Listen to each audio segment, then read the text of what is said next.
All right, everybody, here is what we have going on today. We've talked about it a bunch, and today we're actually putting it down to show you the gluten-free pizza. And I'm not gonna say it's like really healthy for you, but if pizza's your thing and it's good to have a little bit of a, not that you can't enjoy other healthy foods, but if you really love the pizzas like we do, then you wanna make sure you're doing what you can to not just throw caution to the wind and have regular delivery or whatever I'm trying to say. And this is brand new parchment paper, so it's all taped up. Anyway, so it's really simple to do. The dough takes only a few minutes to put together, and it's based on almond flour. So here is as it stands. You want a big bowl to mix it all in. You have 2 cups of almond flour, 2 eggs, tablespoon of olive oil. This is garlic salt, and from here on out, you kind of can just do whatever you want as far as seasoning goes. This is just a 1/4 teaspoon of garlic salt, and then a 1/4 teaspoon of baking soda. Baking soda, garlic salt, seasoning, whatever seasoning you want to do, olive oil, eggs, boom. And what you do is you just kind of put them together. Off you go. So we've also enjoyed this because my brother actually is gluten intolerant, so it's been fun to be able to go back to the classic Saturday, Friday night movie and a pizza kind of activities, but then also have people who maybe are gluten intolerant involved without, having to do something totally separate. And everyone seems to like it. So, so almond flour, really quick. So when I first tried this recipe, I got the almond flour at the local grocers at the Macy's, and I couldn't find the almond flour. As before, I kind of knew, and I'd made it a couple times in the blend tech, but it was pretty involved, and sometimes you forget. It takes a while to make, and you have to have it dried and whatnot. So I just wanted to buy it. And they actually had a gluten-free section at the Macy's, and I got it was like 3 or 4 cups, container full. The only problem was it was like $15, so that was a little bit of a shock. But at our local Winco, and I'm sure there's some other places similar to this, they have, in the bulk section, they actually have quite a selection of some nice kind of alternative to your standard flours and stuff. So I've been getting my almond flour at Winco in bulk for like $5 a pound instead of 15. So that's a good place to get it. Check out, your local, obviously your health food stores and stuff will probably have it, but the bulk section of your grocery stores are if they don't, they'll have a gluten-free section, but this is usually, you can check the bulk section too. It's becoming more mainstream. All right, so we have our nice dough ball. Do you hear the baby? Okay. No, that's fine. She's learning to stand.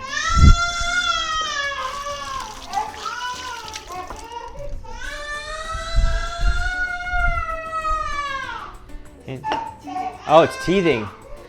She bit something. This is our second tooth. Okay, careful, Andy. Don't touch the tripod. I'm gonna have little ones running around. All right, so pizza. So the other trick, that's gonna be too small actually, to making this work is obviously is almond flour, and then to spread it out and make it simple, you want to do parchment paper. I tried this with, I didn't have any parchment paper the first time I did it, so I tried it with brown paper bag because I just had some. It worked okay, but you want to sandwich your dough, your parchment paper, and then you just want to roll it out to your desired thickness. Now I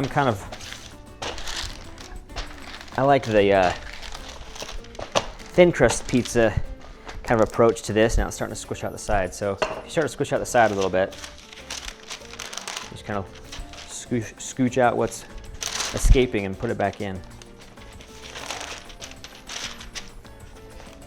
But what was I saying? Oh yeah, so thickness-wise, it'll also, however thick it is will dictate how long it goes in the oven or how how crispy or how it holds together, how long it takes to bake. I'm just kind of doing this. I'm not doing a great job keeping everything in one spot. It kind of turns into this amoeba looking thing instead of a nice round pizza dough, but it still tastes good. So, all right, so that's gonna be my dough. I can probably go a little thinner. It's like a 1/8 of an inch thick, maybe. Wow, baby is not happy. There we go. So, probably can't see that, but yeah, 1/8 of an inch or so. Now, you want to preheat your oven to 350. Do that before so that you're not waiting around.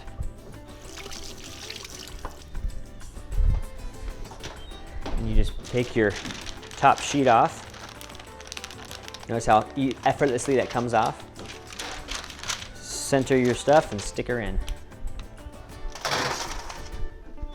Now you want to put it in for about 15 minutes, and I like to, our oven I put it in for 7 minutes. Turn it around, put it back in for another 8, and off you go.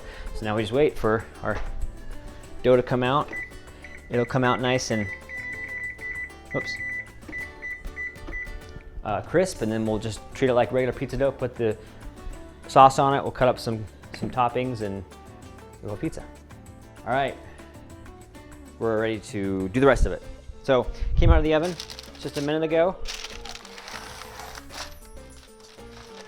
And there you can see that, what's up, Andy? Andy's got something with her finger at dinner. Anyway, all right, so that's plenty cool. I let it cool for a couple minutes while I finished cutting up the rest of the stuff. And left it on the parchment paper. I can touch it. It's a little bit spongy, which is kind of cool. It's not totally crisp, so maybe it could have stayed in a little bit longer with how thick the middle is, but then when we put it back in, maybe I'll let it go for a few minutes extra. Also because we have some fresh vegetables that need some time to bake, so they're not quite so crisp. So we have these. You can see it's a little bit extra crispy on the edges just because it's thinner, but otherwise that's pretty good to go. And you can see, I can kind of lift it up, so it's got some structure to it, which is nice. All right, now you just kind of treat it like pizza. Let's see a little taste. Yeah, here's my self-invented spatula spoon. Whatever. And okay, so when I made this the other day, not on video, what we did is we just took some tomatoes and a couple of and some black beans and what else? Some seasonings, and threw them in the Blendtec and just made a nice tomato sauce. Now, I didn't have any other tomatoes to do that with today, otherwise I would have been doing that for the sauce. This is just like a Hunt's tomato, pasta sauce, just your basic sauce. You can do whatever seasoning you want to it, but that was really good the other day with the fresh tomatoes and homemade sauce. So you can do that too. I like to cover kind of every inch just because we don't have any crust on the edge that, hey, eat your crust. Well, no, all of this is edible and all of this is awesome. So I go to the very, very edges. And the parchment paper keeps it from being too messy, which is nice. Around we go. Hody, hody, ho. And yes, and so there you go. So that's pretty good and sauce covered. Now it just comes down to what you want to do. So we like sweet onions, so we do plenty of sweet onions on our pizza. And this is extra fun because when I was a kid, I used to make pizza every Friday night. It was family tradition. Come home from school, and at 4 o'clock, or I think we had early out even in high school. I think it was like 3 or 2 or something. We'd come home, and my younger brother and I would make pizza every night, or every Friday night. So that was way cool. And we started out doing it just from scratch. Totally dough and everything. I'm only gonna put green peppers on half because Lori is not a huge fan of green peppers, and I love green peppers. You just start from scratch, did it totally from scratch with the dough. Took quite a while, but then as we got a little bit older, less time, we started doing it in the bread machine. So that was kind of cool. So I'd do it in the morning and come home and we'd have the dough ready to go. But then we started also getting just the frozen dough too, just kind of expedite the process. But I'm glad we found this too. And then pepperoni, of course, is everybody's favorite. Hi, Andy, how are you doing? She's waving to me down there. So we like to do a liberal amount of pepperoni. And, when I'm thinking about it, I shoulda, woulda, shoulda, coulda put We have a fresh pineapple over there I should have cut up, but next time. You gonna come visit me, Andy? Awesome. What were you for Halloween? I'm a pirate princess. You were a pirate princess? That's awesome. Do you want to have a pepperoni? No. Okay. All right, so I like to, like, again, cover. That pizza looks yum. It does look yum. Cover every inch of it because that's the way to do it. Oh, and so here's a question for you.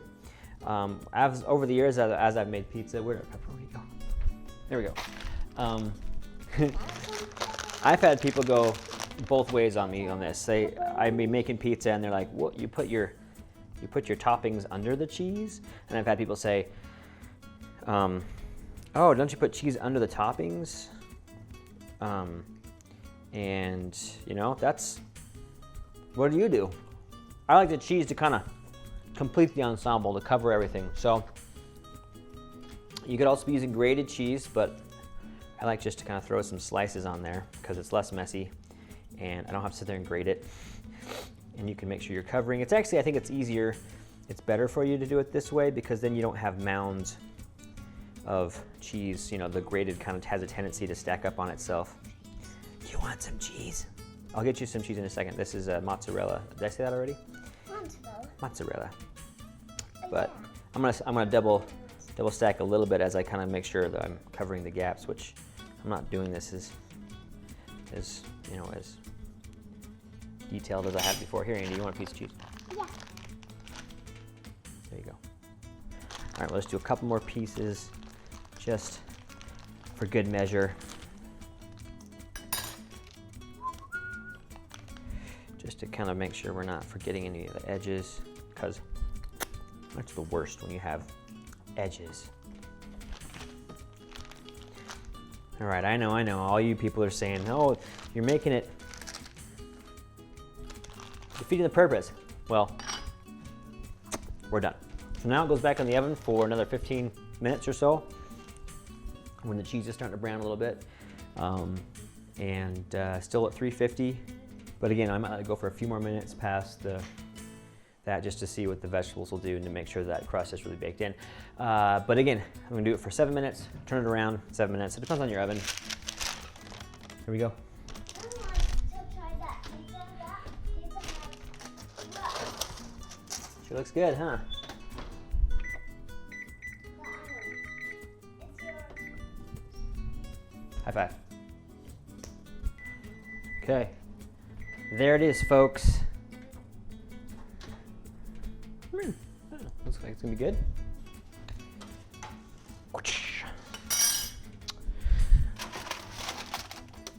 Now pull it out. Let's see here, is that our big cutting board? Get things transported around. There you go. Now, once upon a time I made a pizza cutter. I don't know where that's gone, so knife works great. All right, and then we just kind of cut it into nice bite-sized squares.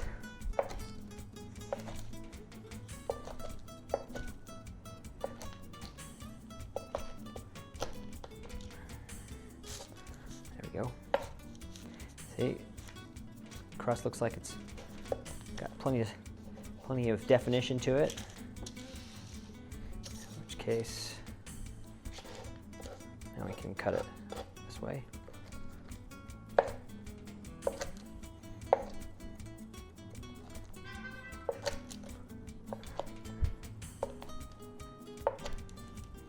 Okay.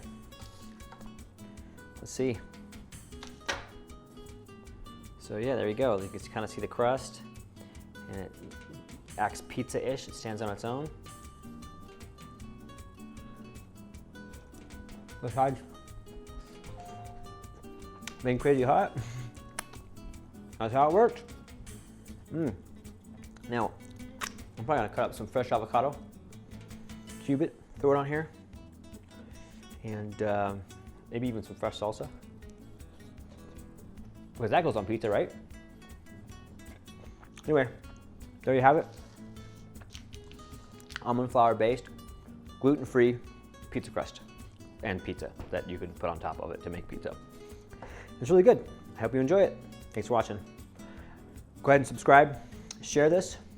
If you have any gluten-free people in your life, lovely people that you love, or even if you don't love, that they want to be gluten-free or have to be, go ahead and share this video with them. And not that it's any kind of secret, but hey, better yet, maybe you should just make it and invite them over to your house, and they can just see how much that how awesome you are and things like that. So any questions, comments, leave it below, message us. Come over to Facebook, it's easier to have a discussion there. You may be already there anyway watching this, so who knows? It's kind of crazy like that. Yeah, good evening, and someone's texting me, so I better go see what that's all about. A lot.